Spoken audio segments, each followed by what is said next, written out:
بسم اللہ الرحمن الرحیم حامداً و مصلیاً اما بعد مشاہدین السلام علیکم ورحمۃ اللہ وبرکاتہ۔ باب ما ینہی من السباب واللعن، گالی دینے اور لعنت کرنے کی ممانعت کا بیان۔ حدیث نمبر 6044 عبداللہ بن مسعود رضی اللہ عنہ روایت کرتے ہیں کہ رسول صلی اللہ علیہ وسلم نے فرمایا، مسلمان کو گالی دینا گناہ ہے اور اسے قتل کرنا کفر ہے۔ یہ حدیث متفق علیہ ہے۔ حدیث نمبر 6045 ابو ذر غفاری روایت کرتے ہیں کہ انہوں نے نبی اکرم سے سنا، آپ نے کہا تھا، اگر کوئی شخص کسی شخص کو کافر یا فاسق کہے اور وہ در حقیقت کافر یا فاسق نہ ہو تو خود کہنے والا فاسق اور کافر ہو جائے گا۔ حدیث نمبر 6046 انس بن مالک کہتے ہیں کہ رسول صلی اللہ علیہ وسلم فحش گو نہیں تھے، نہ آپ لعنت ملامت کرنے والے تھے اور نہ گالی دیتے تھے۔ آپ کو بہت غصہ آیا تو صرف اتنا کہتے، اس سے کیا ہو گیا ہے، اس کی پیشانی میں خاک لگے۔ آپ کا یہ فرمانا بھی بطریق بددعا کے اثر نہ کرتا، کیونکہ آپ نے اللہ پاک سے یہ عرض کر لیا تھا، یا رب، اگر میں کسی کو برا کہہ دوں تو اس کے لیے اس میں بہتری ہی فرمانا۔ حدیث نمبر 6047 ابو قلابہ روایت کرتے ہیں کہ ثابت بن ضحاک اصحاب شجر میں سے تھے، یعنی بیعت رضوان والے۔ انہوں نے ان سے بیان کیا کہ رسول اللہ صلی اللہ علیہ وسلم نے فرمایا ہے، جو اسلام کے سوا کسی اور مذہب پر قسم کھائے کہ اگر میں نے فلاں کام کیا تو میں نصرانی ہوں، اگر میں نے فلاں کام کیا تو میں یہودی ہوں، تو وہ ایسا ہو جائے گا جیسے کہ اس نے کہا، اور کسی انسان پر ان چیزوں کی نظر صحیح نہیں جو اس کے اختیار میں نہ ہوں، اور جس نے دنیا میں کسی چیز سے خودکشی کر لی اسے اسی چیز سے آخرت میں عذاب ہوگا، اور جس نے کسی مسلمان پر لعنت بھیجی تو یہ اس کے خون کرنے کے برابر ہے، اور جو شخص کسی مسلمان کو کافر کہے تو وہ ایسا ہے جیسے کہ اس کا خون کیا۔ حضرت ثابت بن ضحاک ان بزرگوں میں سے ہیں جنہوں نے صلح حدیبیہ کے موقع پر ایک درخت کے نیچے رسول اکرم کے دست مبارک پر جہاد کی بیعت کی تھی، جس کا ذکر سورہ فتح میں ہے کہ اللہ ان مومنوں سے راضی ہو گیا جو درخت کے نیچے برضا و رغبت جہاد کی بیعت نبی اکرم کے دست مبارک پر کر رہے تھے۔ حدیث کا مضمون ظاہر ہے۔ حدیث نمبر 6048 عدی بن ثابت روایت کرتے ہیں، کہتے ہیں کہ میں نے سلیمان بن سرد سے سنا، وہ نبی صلی اللہ علیہ وسلم کے صحابی ہیں۔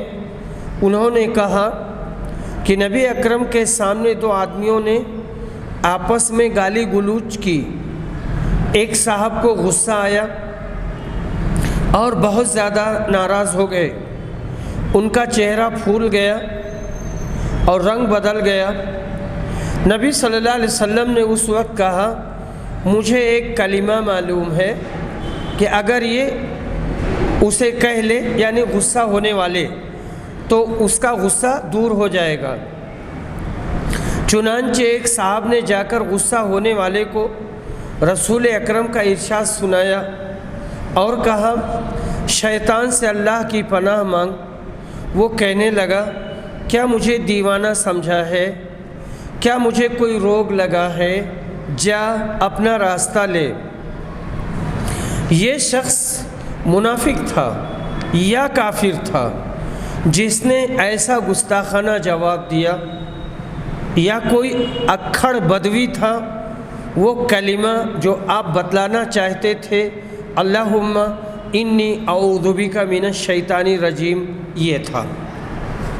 اگر کسی کو بہت غصہ ہو جاتا ہے، اور غصہ تو ہوتا ہی رہتا ہے آدمی، تو یہ الفاظ یاد رکھنے چاہیے اور یہ دعا پڑھ لینی چاہیے۔ حدیث نمبر 6049، انس بن مالک روایت کرتے ہیں کہ مجھ سے عبادہ بن صامت نے کہا، رسول اللہ صلی اللہ علیہ وسلم لوگوں کو لیلۃ القدر کی بشارت دینے کے لیے حجرے سے باہر تشریف لائے، لیکن مسلمانوں کے 2 آدمی اس وقت آپس میں کسی بات پر لڑنے لگے۔ نبی اکرم نے فرمایا، میں تمہیں لیلۃ القدر کے متعلق بتانے کے لیے نکلا تھا، لیکن فلاں آپس میں لڑنے لگے اور میرے علم سے وہ اٹھا لی گئی۔ ممکن ہے کہ یہی تمہارے لیے اچھا ہو، اب تم اسے 29 رمضان اور 27 رمضان اور 25 رمضان کی راتوں میں تلاش کرو۔ ان کے علاوہ دیگر طاق راتوں میں کبھی کبھی لیلۃ القدر کا امکان ہو سکتا ہے، جیسا کہ دوسری روایات میں اس کا بیان آیا ہے۔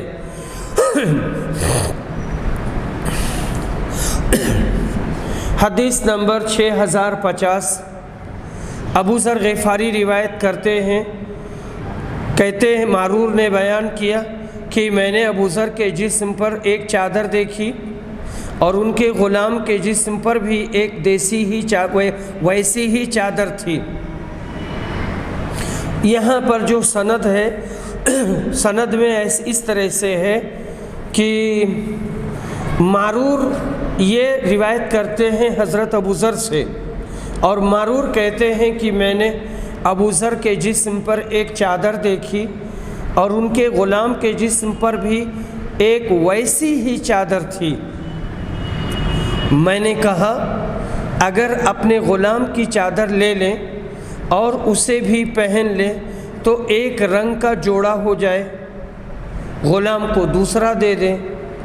حضرت ابو ذر نے اس پر کہا، مجھ میں اور ایک صاحب میں تکرار ہو گئی تھی، اور جن صاحب سے تکرار ہوئی تھی وہ حضرت بلال تھے اور ان کی ماں عجمی تھیں۔ میں نے اس بارے میں ان کو طعنہ دیا، انہوں نے جا کر یہ بات نبی صلی اللہ علیہ وسلم سے کہہ دی۔ آپ نے مجھ سے پوچھا، کیا تم نے ان سے جھگڑا کیا ہے؟ میں نے کہا جی ہاں۔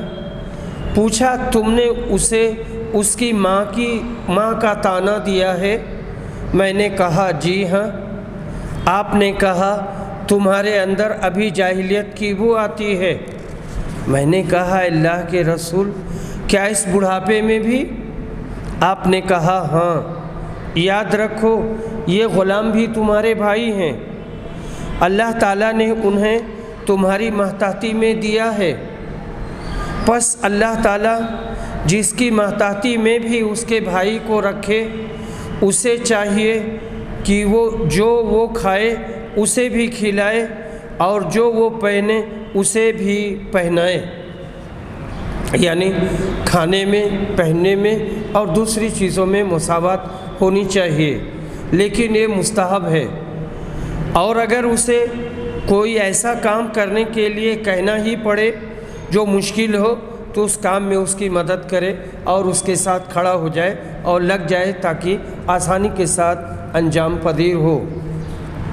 اس کے بعد حضرت ابو ذر نے تا حیات یہ عمل اب بنا لیا کہ جو خود پہنتے وہی اپنے غلاموں کو پہناتے، جس کا ایک نمونہ یہاں مذکور ہے۔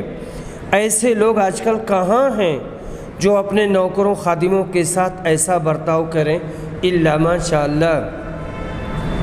باب ما یجوز من ذکر الناس نحو قولہم الطویل القصیر، کسی آدمی کی نسبت یہ کہنا کہ لمبا یا پستہ قد ہے۔ نبی صلی اللہ علیہ وسلم نے فرمایا تھا کہ یہ ذوالیدین کیا کہہ رہے ہیں، ذوالیدین کیا کہہ رہے ہیں۔ ذوالیدین ان کے ہاتھ لمبے تھے۔ اس طرح ہر بات جس سے عیب بیان کرنا مقصود نہ ہو جائز ہے۔ حدیث نمبر 6051، ابو ہریرہ رضی اللہ عنہ روایت کرتے ہیں کہ نبی صلی اللہ علیہ وسلم نے ہمیں ظہر کی نماز 2 رکعت پڑھائی اور سلام پھیر دیا۔ اس کے بعد آپ مسجد کے آگے کے حصہ دالان میں ایک لکڑی پر سہارا لے کر کھڑے ہو گئے اور اس پر اپنا ہاتھ رکھا۔ حاضرین میں ابو بکر اور عمر بھی موجود تھے، مگر آپ کے دبدبے کی وجہ سے کچھ بول نہ سکے اور جلد باز لوگ مسجد سے نکل گئے۔ آپس میں صحابہ نے کہا کہ شاید نماز میں رکعات کم ہو گئی ہیں، اسی لیے آپ نے ظہر کی نماز 4 کی بجائے صرف 2 ہی رکعت پڑھائی ہے۔ حاضرین میں ایک صحابی تھے جنہیں آپ ذوالیدین کہہ کر مخاطب فرماتے تھے، لمبے ہاتھ والے۔ انہوں نے عرض کیا، اللہ کے نبی، نماز کی رکعت کم ہو گئی ہیں یا آپ بھول گئے ہیں؟ آپ نے فرمایا، نہ میں بھولا ہوں اور نہ نماز کی رکعت کم ہوئی ہیں۔ صحابہ نے عرض کیا، نہیں اے اللہ کے رسول، آپ بھول گئے ہیں۔ چنانچہ آپ نے یاد کر کے فرمایا، ذوالیدین نے صحیح کہا ہے۔ پھر آپ کھڑے ہوئے اور 2 رکعت مزید پڑھائی، پھر سلام پھیرا اور تکبیر کہہ کر سجدہ سہو میں گئے۔ نماز کے سجدہ کی طرح بلکہ اس سے بھی زیادہ لمبا سجدہ کیا، پھر سر اٹھایا اور تکبیر کہہ کر پھر سجدہ میں گئے۔ پہلے سجدہ کی طرح یا اس سے بھی لمبا، پھر سر اٹھایا اور تکبیر کہی، یعنی اللہ اکبر کہا۔ اس کے بعد قعدہ نہیں کیا، نہ دوسرا سلام پھیرا، جیسا کہ بعض کیا کرتے ہیں۔ اس حدیث سے یہ بھی نکلتا ہے کہ بھولے سے اگر نماز میں بات کر لے یا سمجھ کر نماز پوری ہو گئی تو نماز فاسد نہیں ہوتی، مگر بعض لوگ اس کے بھی خلاف کرتے ہیں۔ حدیث میں ایک شخص کو لمبے ہاتھوں والا کہا گیا، سو ایسا ذکر جائز ہے بشرطے کہ اس کی تحقیر کرنا مقصود نہ ہو۔ اگر کوئی کہے کہ ذوالیدین حضرت ابوبکر اور حضرت عمر سے زیادہ بہادر ہو گیا، یہ کیوں کر ہو سکتا ہے؟ اس کا جواب یہ ہے کہ ذوالیدین ایک عام آدمی تھے۔ ایسے لوگ بے تکلفی برت جاتے ہیں، لیکن مقرب لوگ بہت ڈرتے ہیں۔ یہی وجہ ہے کہ نبی صلی اللہ علیہ وسلم سب لوگوں سے زیادہ اللہ سے ڈرتے اور سب سے زیادہ عبادت کرنے والے اور بڑی محنت اٹھانے والے تھے۔ یہاں مقصود یہی ہے کہ شناخت کے لیے کسی کو طویل کہنا، قصیر کہنا، کالا کہنا، گورا کہنا یا اس طرح کی باتیں کہہ سکتے ہیں، اس میں کوئی حرج کی بات نہیں ہے۔ باب الغیبہ، غیبت کا بیان اور اللہ کے اس فرمان کی تفصیل۔ وَلَا يَغْتَبْ بَعْضُكُمْ بَعْضًا أَيُحِبُّ أَحَدُكُمْ أَن يَأْكُلَ لَحْمَ أَخِيهِ مَيْتًا فَكَرِهْتُمُوهُ وَاتَّقُوا اللَّهَ إِنَّ اللَّهَ تَوَّابٌ رَحِيمٌ۔ اور تم میں بعض کی غیبت نہ کرے۔ کیا تم میں کوئی چاہتا ہے کہ اپنے مردہ بھائی کا گوشت کھائے؟ تم اسے ناپسند کرو گے، اور اللہ سے ڈرو، یقیناً اللہ توبہ قبول کرنے والا، رحم کرنے والا ہے۔ غیبت یہ کہ پیٹھ کے پیچھے کسی بھائی کی ایسی عیب جوئی کرے جو اس کو ناگوار ہو، یہ غیبت کرنا بدترین گناہ ہے۔ حدیث نمبر 6052، ابن عباس روایت کرتے ہیں، کہتے ہیں کہ نبی صلی اللہ علیہ وسلم 2 قبروں کے پاس سے گزرے اور کہا ان دونوں قبروں کے مردوں کو عذاب ہو رہا ہے، اور یہ کسی بڑے گناہ کی وجہ سے عذاب میں گرفتار نہیں ہیں، بلکہ ایک قبر والا اپنے پیشاب کے چھینٹوں سے نہیں بچتا تھا اور دوسرا چغل خور تھا۔ پھر آپ نے ایک ہری شاخ منگائی اور اس کے 2 ٹکڑے کر دیے، اور ایک ٹکڑا اس قبر پر گاڑ دیا اور دوسرا ٹکڑا دوسرے پر۔ اس کے بعد کہا جب تک یہ شاخیں سوکھ نہ جائیں اس وقت تک شاید ان دونوں کا عذاب ہلکا رہے۔ یہ ہری ٹہنی گاڑنے کا عمل رسول اکرم کے ساتھ خاص تھا، اس لیے کہ آپ کو قبر والوں کا صحیح حال معلوم ہو گیا تھا، اور یہ معلوم ہونا بھی آپ ہی کے ساتھ خاص تھا کہ قبر یعنی یہ معلوم ہو گیا کہ ان دونوں کو عذاب ہو رہا ہے۔ آج کوئی نہیں جان سکتا کہ قبر والا کس حال میں ہے، لہٰذا کوئی اگر ٹہنی گاڑے تو بیکار ہے اور نہیں گاڑنا چاہیے۔ باب قول نبی صلی اللہ علیہ وسلم خیر دور الانصار، نبی صلی اللہ علیہ وسلم کا فرمانا انصار کے سب گھروں میں فلانا گھرانہ بہتر ہے۔ اس باب سے امام بخاری کی غرض یہ ہے کہ کسی شخص کی یا قوم کی فضیلت بیان کرنا، اس کو دوسرے اشخاص یا اقوام پر ترجیح دینا غیبت میں داخل نہیں ہے اور غیبت میں شامل نہیں ہے۔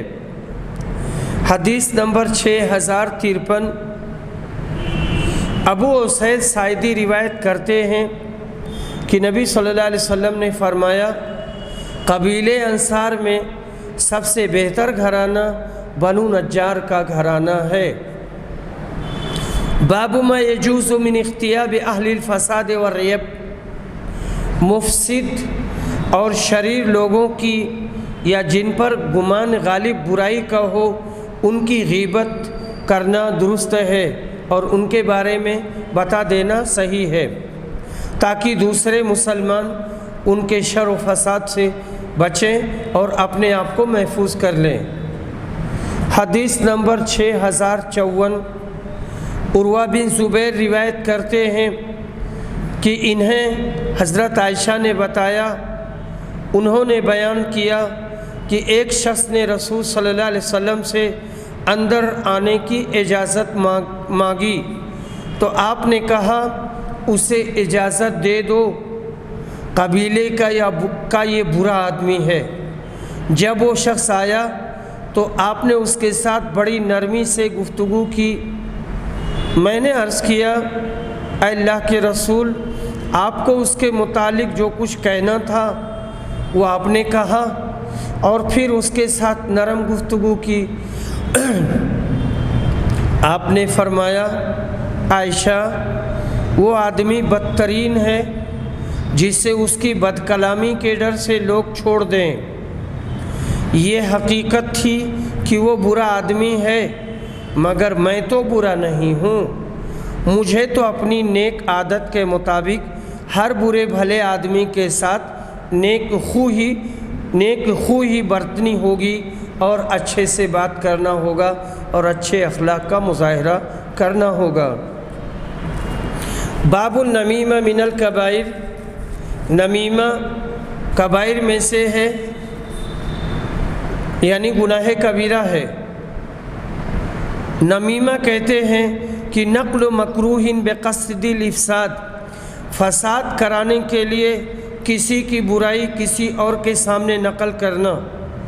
چغل خور ایک ساعت میں اتنا فساد پھیلا سکتا ہے کہ کوئی جادوگر اتنا فساد 1 مہینے میں بھی نہیں کرا سکتا، اس لیے یہ گناہ کبیرہ ہے۔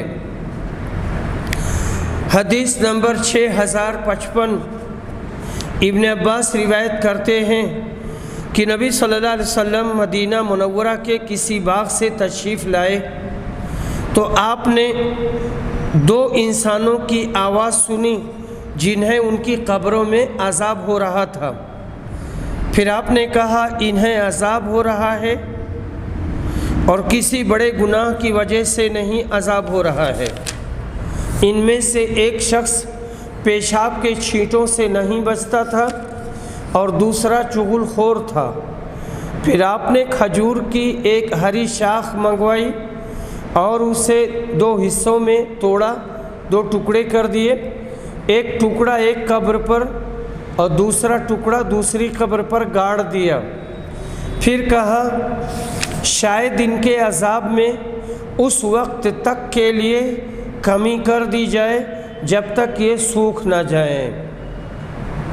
یہاں جو بات کہی گئی ہے کہ یہ کسی بڑی بات کی وجہ سے ان کو عذاب نہیں ہو رہا تھا، تو مسئلہ بڑا تھا اور بات بڑی تھی، لیکن یہ لوگ اس کو بڑا سمجھتے نہیں تھے۔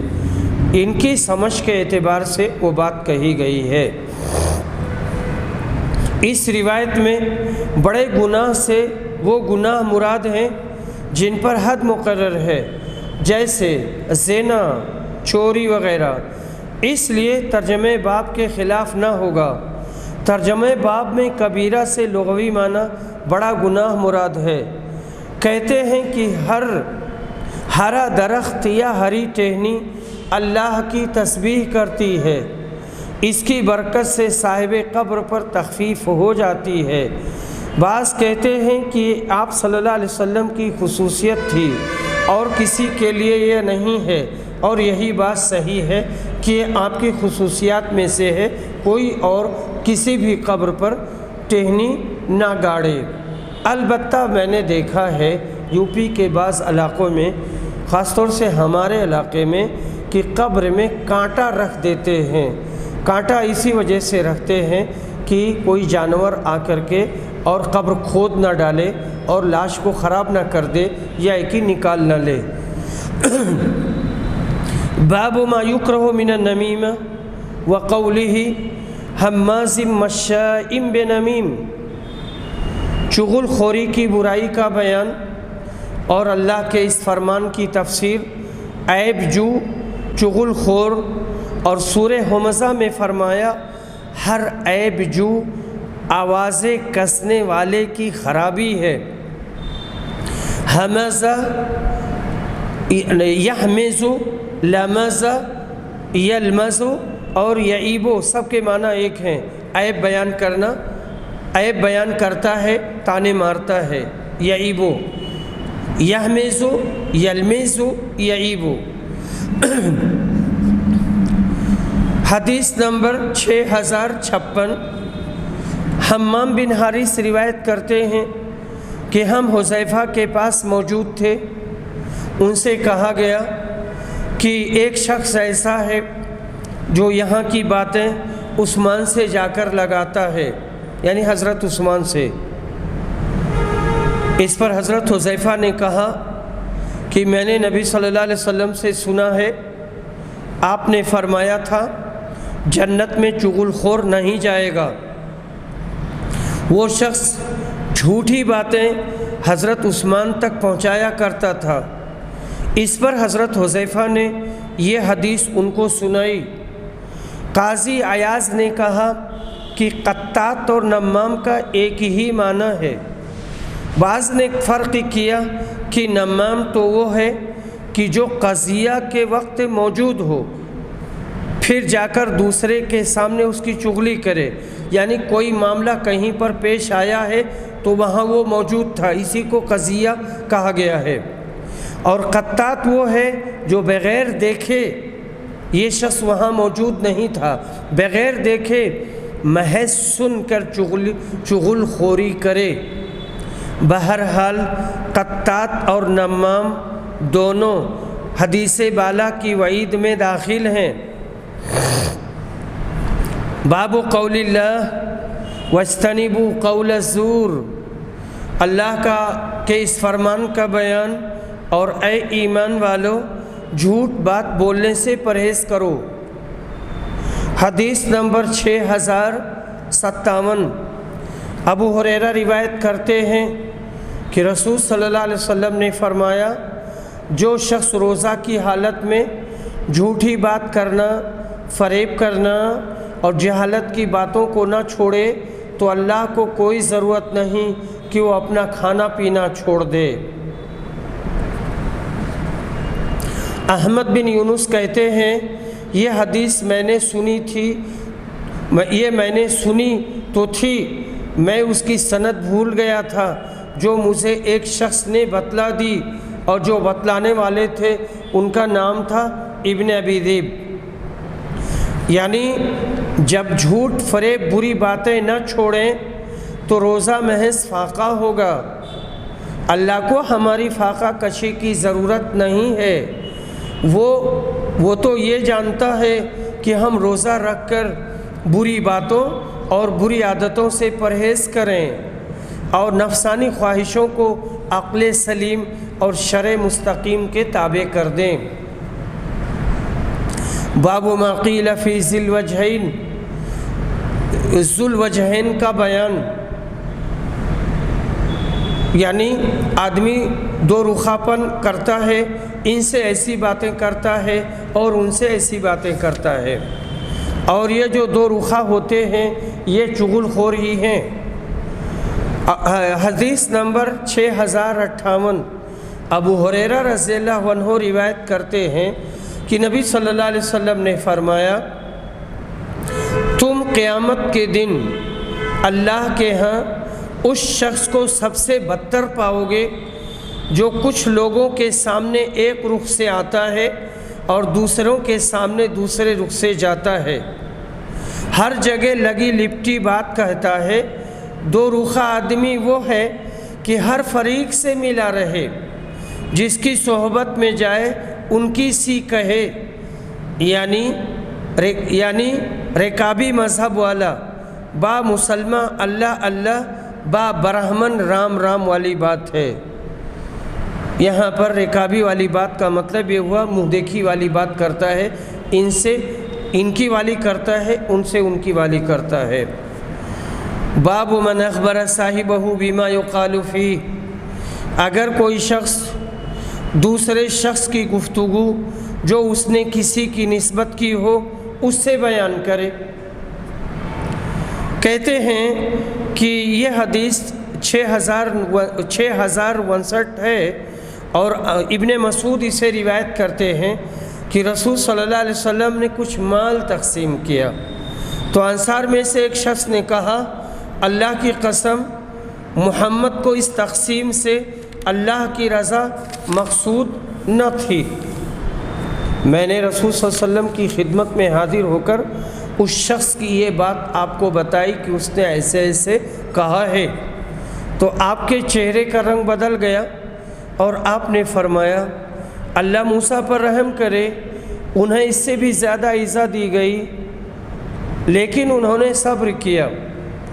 یہ اعتراض کرنے والا منافق تھا اور اس کا نام معتب بن قشیر تھا۔ اس نے نبی صلی اللہ علیہ وسلم کی دیانت و امانت پر حملہ کیا، حالانکہ آپ سے بڑھ کر امین اور دیانت دار انسان کوئی دنیا میں پیدا ہی نہیں ہوا، جس کی امانت کے کفار مکہ بھی قائل تھے، جو آپ کو صادق اور امین کے نام سے پکارا کرتے تھے۔ باب ما یکرہ من التمادح، کسی کی تعریف میں مبالغہ کرنا منع ہے۔ تمادح مدح سے تفاعل کا مصدر ہے، جو دو آدمیوں کا ایک دوسرے کی جا و بیجا تعریف کرنے پر بولا جاتا ہے۔ حدیث نمبر 6060 ابو موسیٰ اشعری روایت کرتے ہیں کہ نبی صلی اللہ علیہ وسلم نے سنا، ایک شخص دوسرے شخص کی تعریف کر رہا ہے اور تعریف میں بہت مبالغہ سے کام لے رہا تھا، تو آپ نے فرمایا، تم نے اسے ہلاک کر دیا، یا یہ کہا تم نے اس شخص کی کمر کو توڑ دیا۔ حافظ ابن حجر کہتے ہیں، مجھ کو ان دونوں شخصوں کے نام معلوم نہیں ہوئے کہ کون تھے، لیکن امام احمد اور بخاری کی روایت ادب المفرد سے معلوم ہوتا ہے کہ تعریف کرنے والا محجن بن اورہ تھا، اورہ الف واو ریح اورہ، اور جس کی تعریف کی تھی شاید وہ عبداللہ بن ذوالبجادین تھے۔ یہ بیان مولانا وحید الزماں صاحب کا ہے، اور مولانا وحید الزماں صاحب کی توضیح یہی نہیں ہے بلکہ پیچھے بہت سارے مقامات پر آئی ہے۔ حدیث نمبر 6061، ابو بکرہ روایت کرتے ہیں کہ ابو بکرہ روایت کرتے ہیں کہ نبی صلی اللہ علیہ وسلم کی مجلس میں ایک شخص کا ذکر آیا تو ایک دوسرے شخص نے ان کی مبالغہ سے تعریف کی، تو نبی اکرم نے کہا، افسوس تم نے اپنے ساتھی کی گردن توڑ دی۔ حضرت نے جملہ کئی بار کہا، اگر تمہارے لیے کسی کی تعریف کرنی ضروری ہو تو یہ کہنا چاہیے کہ میں اس کے متعلق ایسا خیال کرتا ہوں، باقی علم اللہ کو ہے، وہ ایسا ہے۔ اگر اسے یہ معلوم ہو کہ وہ ایسا ہی ہے اور یوں نہ کہے کہ وہ اللہ کے نزدیک اچھا ہی ہے۔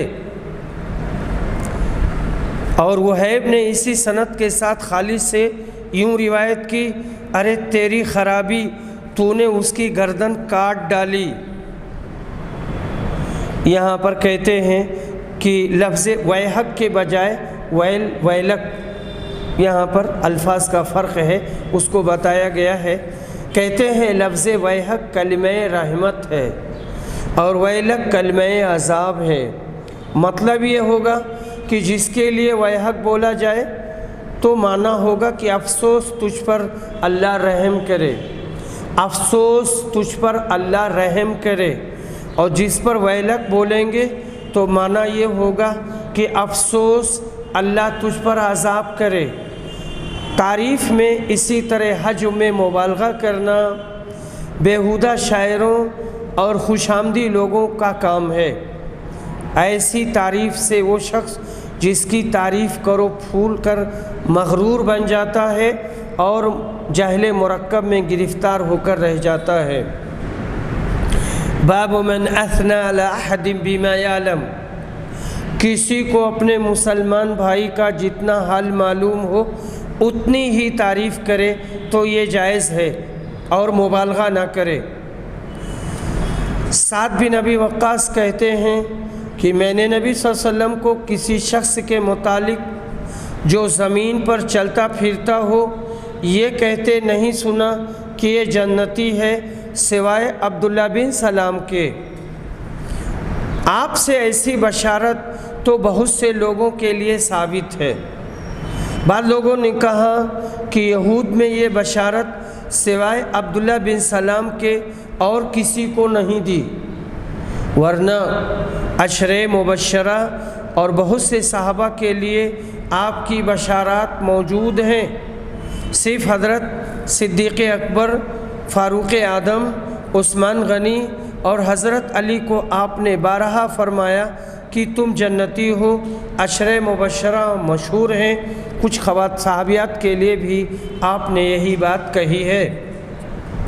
تو یہاں حضرت عبداللہ بن سلام کے لیے اپنے علم اور دانش کے حساب سے یہ بات انہوں نے کہی تھی۔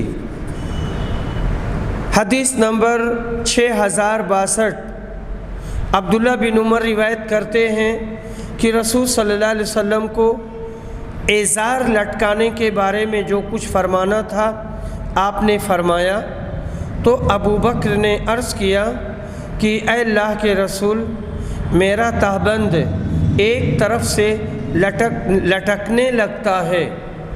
تو آپ نے فرمایا تم ان تکبر کرنے والوں میں سے نہیں ہو۔ ٹخنوں سے نیچے تہبند یا پیجامہ لٹکانا مرد کے لیے برا ہے کیونکہ یہ تکبر کی نشانی ہے۔ گاہے کسی کا تہبند یوں ہی بغیر تکبر کے لٹک جائے تو امر دیگر ہے، مگر اس عادت سے بچنا لازم ہے۔ باب قول اللہ ان اللہ یأمر بالعدل والاحسان وإیتاء ذی القربى وینہی عن الفحشاء والمنکر والبغی یعظکم لعلکم تذکرون۔ سورہ نحل میں اللہ نے فرمایا ہے اللہ تمہیں انصاف اور احسان سے رشتہ داروں کو دینے کا حکم دیتا ہے اور تمہیں فحش، منکر اور بغاوت سے روکتا ہے۔ وہ تمہیں نصیحت کرتا ہے تاکہ تم نصیحت حاصل کرو۔ اور اللہ کا سورہ یونس میں فرمان بلا شبہ تمہاری سرکشی اور ظلم تمہاری ہی جانوں پر آئے گا۔ اور سورہ حج میں اللہ نے فرمایا ہے پھر اس پر ظلم کیا گیا تو اللہ اس کی یقیناً مدد کرے گا۔ باب میں فساد بھڑکانے کی برائی کا بھی بیان ہے، مسلمان پر ہو یا کافر پر، یعنی یہ فساد چاہے مسلمان پر ہو یا غیر مسلمان پر ہو، فساد بھڑکانا نہیں چاہیے۔ یہ مطلب امام بخاری نے جادو کی حدیث ذیل سے نکالا، یعنی جو آگے ابھی حدیث آ رہی ہے اسی سے یہ مطلب امام صاحب نے نکالا ہے کہ نبی اکرم نے حضرت عائشہ کے جواب میں کہا تھا کہ اللہ نے اب مجھ کو تندرست کر دیا۔ حضرت عائشہ نے کہا تھا آپ نے اس بال کو، کنگھی کو نکال کر کے ختم کیوں نہیں کر دیا؟ تب آپ نے کہا اللہ نے مجھ کو تندرست کر دیا، اب میں نے فساد بھڑکانا اور شور پھیلانا مناسب نہ سمجھا، کیونکہ لبید بن عاصم نے جادو کیا تھا، وہ کافر تھا، میں اسے شہرت دوں تو خطرہ ہے کہ لوگ لبید کو پکڑیں، سزا دیں، خواہ مخواہ شورش پیدا ہو، فتنہ پیدا ہو۔ اس سے نبی کرم صلی اللہ علیہ وسلم کی امن پسندی بھی ظاہر ہوتی ہے۔ حدیث نمبر 6063، عائشہ رضی اللہ عنہا روایت کرتی ہیں کہ رسول صلی اللہ علیہ وسلم اتنے دنوں تک اس حال میں رہے کہ آپ کو خیال ہوتا تھا کہ جیسے آپ اپنی بیوی کے پاس جا رہے ہیں، حالانکہ ایسا نہیں تھا۔ حضرت عائشہ نے بیان کیا کہ پھر حضرت صلی اللہ علیہ وسلم نے مجھ سے ایک دن فرمایا عائشہ میں نے اللہ سے ایک معاملہ میں سوال کیا تھا اور اس نے وہ بات مجھے بتلا دی۔ 2 فرشتے میرے پاس آئے، ایک میرے پاؤں کے پاس بیٹھ گیا اور دوسرا سر کے پاس بیٹھ گیا۔ اس نے اس سے کہا کہ جو میرے سر کے پاس تھا ان صاحب کا کیا حال ہے، یعنی نبی کا۔ دوسرے نے جواب دیا کہ ان پر جادو کیا گیا ہے۔ پوچھا کس نے ان پر جادو کیا ہے؟ جواب دیا لبید بن عاصم نے۔ پوچھا کس چیز میں کیا ہے؟ جواب دیا نر کھجور کے خوشہ کے غلاف میں، اس کے اندر کنگھی ہے اور کتان کے تار ہیں، اور یہ زروان کے کنویں میں ایک چٹان کے نیچے دبا دیا ہے۔ اس کے بعد نبی صلی اللہ علیہ وسلم تشریف لے گئے اور فرمایا یہی وہ کنواں ہے جو مجھے خواب میں دکھلایا گیا تھا۔ اس کے باغ میں درختوں کے پتے سانپوں کے پھن جیسے ڈراؤنے معلوم ہوتے تھے، اور اس کا پانی مہندی کے نچوڑے ہوئے پانی کی طرح سرخ تھا۔ پھر نبی صلی اللہ علیہ وسلم کے حکم سے وہ جادو نکالا گیا۔ حضرت عائشہ نے بیان کیا کہ میں نے عرض کیا اللہ کے رسول پھر کیوں نہیں؟ ان کی مراد یہ تھی کہ حضرت نے اس واقعہ کو شہرت کیوں نہ دی؟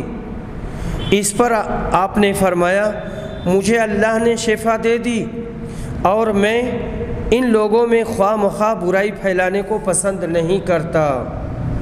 عائشہ نے بیان کیا لبید بن عاصم یہود کے حلیف بنو زریق سے تعلق رکھتا تھا۔ باب ما ینہی عن التحاسد والتدابر،